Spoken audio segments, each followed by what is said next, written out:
মৌসুমি বায়ু। প্রথম মৌসুমি বায়ু কাকে বলে? জলভাগ ও স্থলভাগের মধ্যে উষ্ণতার পার্থক্যের ফলে যে বায়ু ঋতু অনুযায়ী প্রবাহিত হয় তাকে মৌসুমি বায়ু বলে। কি? ঋতু অনুযায়ী প্রবাহিত হয় তাকে মৌসুমি বায়ু বলে। জলভাগ ও স্থলভাগের মধ্যে উষ্ণতার পার্থক্যর ফলে, উষ্ণতা যদি পার্থক্য ঘটে, জল আর স্থলভাগের মধ্যে তাপমাত্রা যদি পার্থক্য ঘটে, ফলে যে বায়ু ঋতু অনুযায়ী প্রবাহিত হয়, তাহলে জলভাগ আর স্থলভাগের পার্থক্য দেখা গেলেই, উষ্ণতার পার্থক্য দেখা গেলেই, তখনই ঋতু অনুযায়ী যে বায়ু প্রবাহিত হয় তাকে মৌসুমি বায়ু বলে। এর বৈশিষ্ট্য: মৌসুমি বায়ু একটা সাময়িক বায়ু, মানে সাময়িক বায়ু তো দিনে রাতে ঋতু অনুযায়ী প্রবাহিত হচ্ছে, তাহলে মৌসুমি বায়ু একটা সাময়িক বায়ু। 2, গ্রীষ্মকালে সমুদ্র থেকে স্থলভাগের দিকে দক্ষিণ পশ্চিম মৌসুমি বায়ু প্রবাহিত হয়, যা আগমনকারী মৌসুমি বায়ু বলে। তাহলে এই যে গ্রীষ্মকালে দক্ষিণ পশ্চিম মৌসুমি বায়ু কী করছে? এই জলভাগ থেকে স্থলভাগের দিকে ছুটে আসছে, তাহলে আসছে, সেই জন্য এটাকে আগমনকারী মৌসুমি বায়ু বলে। এবং 3, শীতকালে স্থলভাগ থেকে জলভাগের দিকে উত্তর পূর্ব মৌসুমি বায়ু প্রবাহিত হয়, যা প্রত্যগমনকারী মৌসুমি বায়ু নামে পরিচিত। তাহলে শীতকালে কি হচ্ছে? এই স্থলভাগ থেকে জলভাগের দিকে চলে যাচ্ছে, সেটা হচ্ছে উত্তর পূর্ব মৌসুমি বায়ু শীতকালে যাচ্ছে। তাই ভারতবর্ষ থেকে ছেড়ে চলে যাওয়ার জন্য, মানে এই স্থলভাগ থেকে ছেড়ে চলে যাওয়ার জন্য একে প্রত্যগমনকারী মৌসুমি বায়ু বলা হয়। 4, দক্ষিণ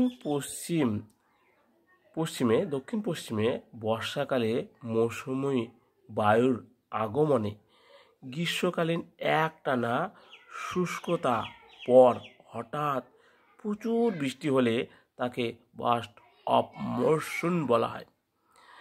তাহলে দক্ষিণ পশ্চিমে বর্ষাকালে যখন মৌসুমি বায়ু আগমন, মানে যখন আসছে, তখন গ্রীষ্মকালে এখানে একটানা শুষ্ক থাকছে, শুষ্কতার পরেই হঠাৎ যদি এই স্থলভাগে বা ভারতবর্ষের দিকে প্রবেশ করে প্রচুর পরিমাণে বৃষ্টিপাত দেয়, তাকে বার্স্ট অফ মনসুন বলা হয়।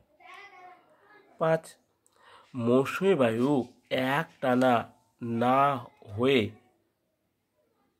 মাঝে মাঝে বিরতি নিয়ে হলে তাকে ব্রেক অফ মনসুন বলা হয়।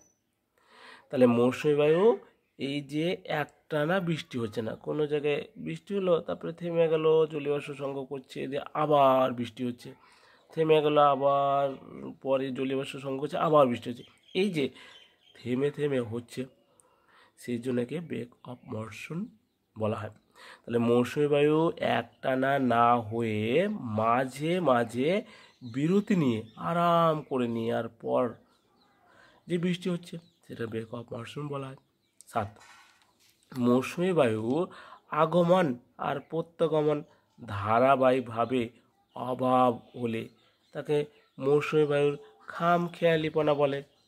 তাহলে মৌসুমি বায়ু আগমন নিয়ম অনুযায়ী টাইমের মধ্যে আসছে না, আবার প্রত্যগমন টাইমের মধ্যে স্থলভাগ থেকে বা ভারতবর্ষের থেকে ফেরত সময়ের মধ্যে যায় না, তাহলে কোনো ধারাবাহিকভাবে মেনে চলে না। তাহলে ধারাবাহিকভাবে মেনে না চলার জন্য কি হয়? এই মৌসুমি বায়ুকে খামখেয়ালিপনা বলা হয়, কোনো নিয়ম মেনেই চলে না, সেই জন্য মৌসুমি বায়ুকে খামখেয়ালিপনা বলা হয়।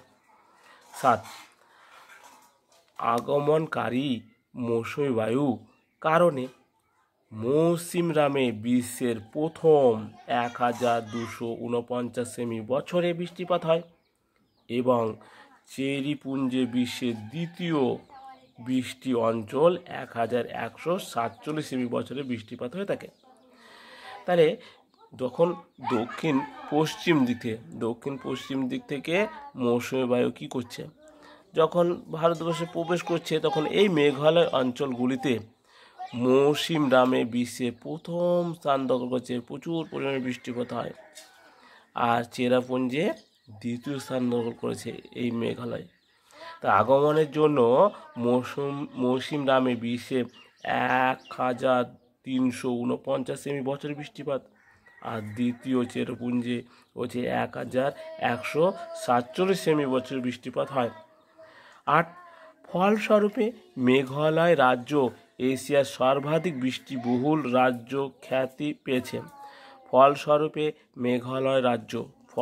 বলতে মেঘালয় রাজ্য এটা, তাই এইখানে এশিয়া মহাদেশের সর্বাধিক বৃষ্টিবহুল রাজ্য হিসাবে খ্যাতি লাভ করেছে।